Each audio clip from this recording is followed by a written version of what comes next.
In North Dakota, the main resistance camp set up by the Lakota water protectors fighting the $3.8 billion Dakota Access Pipeline has been largely vacated after protesters were ordered to leave the camp on Wednesday. Police arrested, we believe, 10 people. The U.S. Army Corps of Engineers and the North Dakota governor had imposed a noon eviction deadline for hundreds of water protectors still living at the resistance camp. Prayer ceremonies were held Wednesday, and part of the camp was set on fire before the eviction began.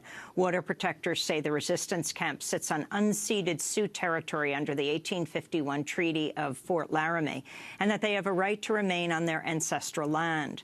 A couple dozen people, we believe, are still remaining at the camp. The ongoing encampments in North Dakota were the largest gathering of Native Americans in decades. At its peak, more than 10,000 people were at the various resistance camps. Earlier this month, construction crews resumed work on the final section of the pipeline after the Trump administration reversed the Obama administration and granted an easement to allow Energy Transfer Partners to drill beneath the Missouri River. We go now to North Dakota, where we're joined by two guests. LaDonna Brave Bull Allard is a member of the Standing Rock Sioux Tribe and a founder of the Sacred Stone Camp, which continues. Linda Black Elk is an ethnobotanist and head of the Medic and Healer Council at Standing Rock. Why don't we begin with LaDonna Brave Bull Allard? You run the Sacred Stone Camp, which is on your property. But the main resistance camp, people were evicted yesterday and arrested. Can you tell us what happened? So at the Oshete-Shakoan camp, the people were given a 2 o'clock deadline to leave the camp. And we had like a small snowstorm that came in and also rain. And right now, to get people out of the camps is almost impossible with the mud. Trucks are stuck in the mud. People are trying their best to follow, but the weather has not been cooperating. So at 2 o'clock, we figured they would come in. We went on the hills to pray. And at 3 o'clock, they still had not come in. And at 4 o'clock, we got word that they were coming in. And about 4:30 or so, they arrested some media people. And that was about 10 people that got arrested yesterday. Mostly all media, and the police and National Guard and stuff backed off and said they would be in the camp at 9 o'clock this morning. Today, in just a few hours. You're an hour behind Eastern Standard Time. Your camp, however, Sacred Stone Camp, are people still encamped there? Because of so many people coming in, as we were kind of joking, we were taking all the refugees from Oshete. I had cars all the way up to the gate. People are coming in with teepees and tents. I think that our camp has quadrupled in the last 24 hours. How many people would you estimate are on your land? Now, that's private property. That's yours, along the Cannonball River. So we were averaging about 200 when the numbers got really low, and then we had the veterans come in, and they must be a couple thousand veterans, and all the new people. So I don't even have an account. There are a lot of people. Linda Black Elk, can you talk about what's happening now and where you see the standoff at Standing Rock headed and why it's important to you? Well, you know, the whole reason that I got involved in this, I live on Standing Rock, and my children are from here. They're members of the Standing Rock Nation. And the whole reason I got involved is because I couldn't stand to see the legacy that their ancestors have left them to be destroyed yet again, or to be threatened yet again.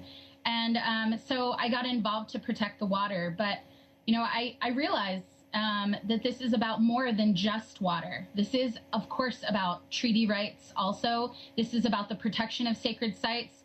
But even more so, as an ethnobotanist, I've come to realize that this is about the edible and medicinal plants that grow adjacent to the pipeline, right within the path of the pipeline.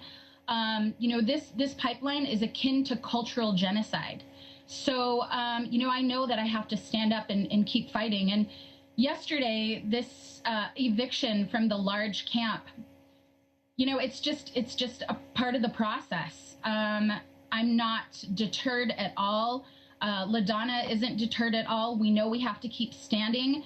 The Dakota Access Pipeline and the fossil fuels industry in general has to be fought on all fronts. So we need these camps here. We need people on the front line. We need people locking down at the drill pad to oppose this pipeline. But we also need people fighting the legal battle. We need people in Washington, D.C. We need people to continue to divest from banks that support the fossil fuels industry. And so, this is just part of the story. It's just part of it. We have people who have moved into LaDonna's Sacred Stone Camp, but we also have people who are going down to Texas to fight the Trans-Pecos pipeline. We have people who are going to Louisiana to fight the Bayou Bridge pipeline, and Florida to fight the Sable Trail pipeline. This is, and even up into Canada and the northern United States to fight Enbridge. We started a movement. We will continue to see that movement through for the sake of our children. LaDonna Brave Bull Allard, we spoke with you at Sacred Stone Camp when we went to North Dakota, and also at the Maine Resistance Camp. This court case that's scheduled, a hearing for the 27th, can you explain what's expected to happen there? The court cases that are coming up, I think there are more than just one on the 27th. There are others that are coming up. Right now, they are just trying to, make them follow the law, to do a complete EIS. Environmental impact statement. And to stop the construction, to sit down and talk.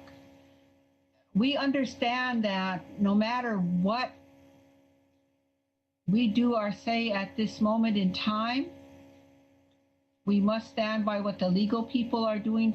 I always tell people, we are doing our best to follow the law, but we are also doing our best to stand up against injustice.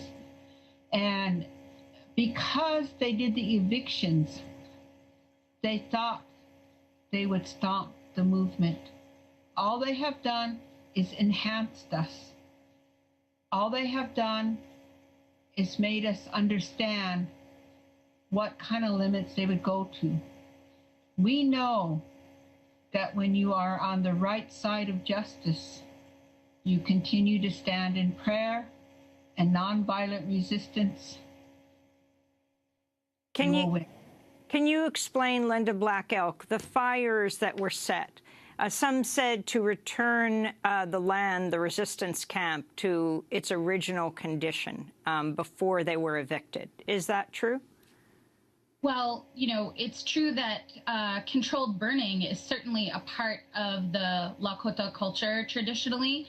The Lakota would burn large pieces of land in order to get certain plants to grow and to enrich the soil.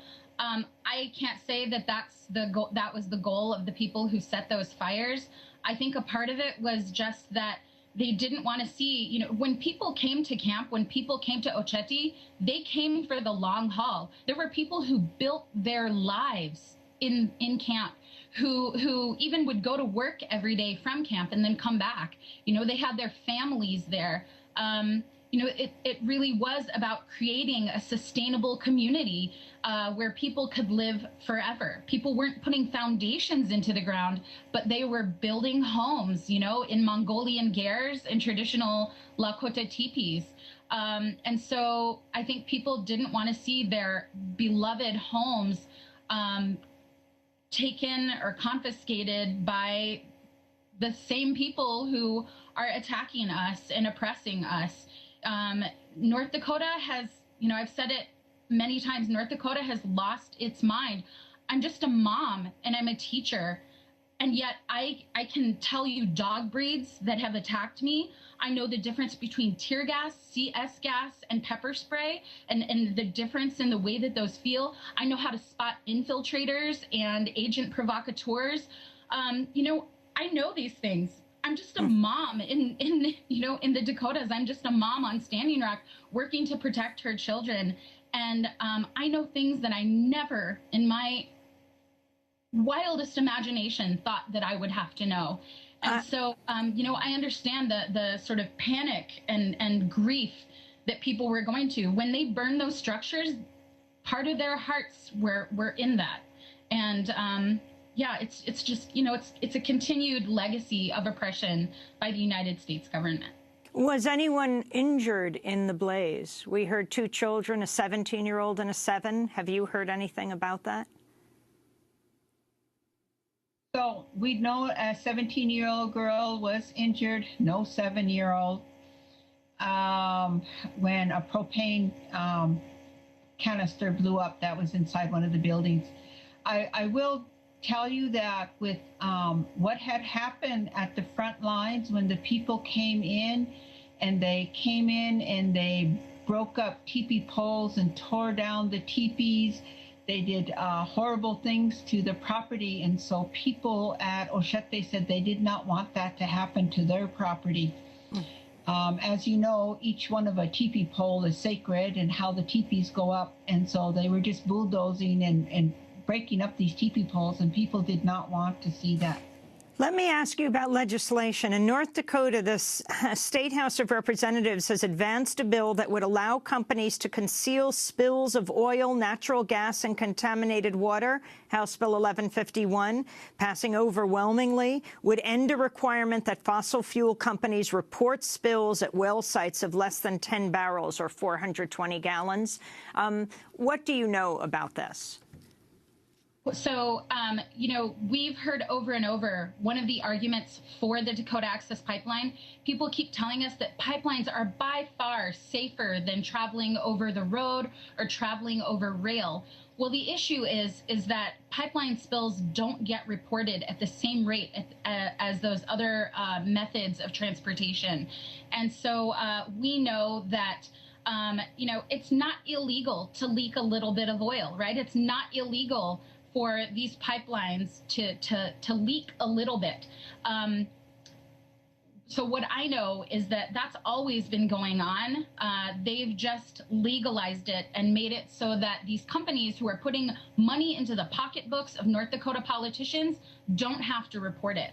So, you know, they're friends and they're going to keep doing things for each other. That's all the more reason that we have to stand up and resist. So as we wrap up, LaDonna Brave Bull Allard, what is next? We continue to stand. We continue to educate. We will be everywhere to let people know that there's a better way to live. There's a better way to live with the earth, with green energy, and that it's time for us now to start divesting from fossil fuel because we must save the water. We must save the water. We want to thank you both for being with us. LaDonna Brave Bull Allard of the Standing Rock Sioux tribe also runs the Sacred Stone Resistance Camp. And Linda Black Elk, medic and healer and mom, part of the Medic and Healer Council at Standing Rock, an ethnobotanist.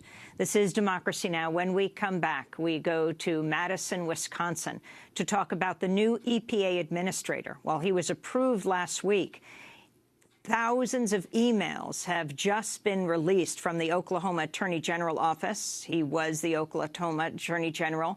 We'll speak with Lisa Graves about what's in them. Thank you. Stay with us.